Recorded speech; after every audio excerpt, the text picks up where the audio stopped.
Mark সফটওয়্যারে কীভাবে sell বিল entry করতে হয় সেটা আজকে আমরা শিখব। তো সেল বিল এন্ট্রি করার জন্য আমরা প্রথমে চলে যাব ট্রানজ্যাকশান অপশানে। ট্রানজ্যাকশান অপশানে তার ভেতরে সেল, সেখান থেকে বিলে চলে যাব।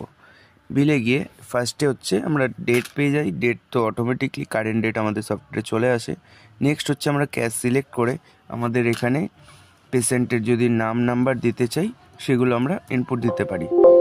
ইনপুট দেওয়া হয়ে গেলে আমরা চলে আসব এন্টার করে একদম নিচে এসে আমরা এখানে যে প্রোডাক্টটা সেল করছি সেই প্রোডাক্টটা সার্চ করে নেব।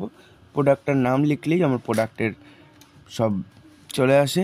তো এখান থেকে আমরা প্রোডাক্ট সার্চ করে নেব, প্রোডাক্টে এন্টার করে প্রোডাক্টের যে ব্যাচের প্রোডাক্ট আমরা বিল করতে চাইছি সেই ব্যাচটা সিলেক্ট করে নিয়ে আমরা কোয়ান্টিটি বসিয়ে দেবো। আমরা যদি স্ট্রিপ বিক্রি করি তো আমরা 2 স্ট্রিপে বসালাম।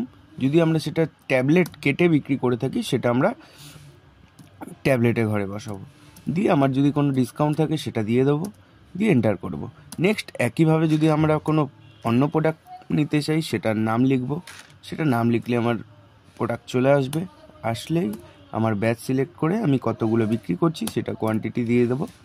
এভাবে যত প্রোডাক্ট আমি বিক্রি করছি সেই প্রোডাক্টগুলো একটা একটা করে ইনপুট দিয়ে দেবো। দেওয়া হয়ে গেলে আমরা বিলটাকে সেভ করে দেবো।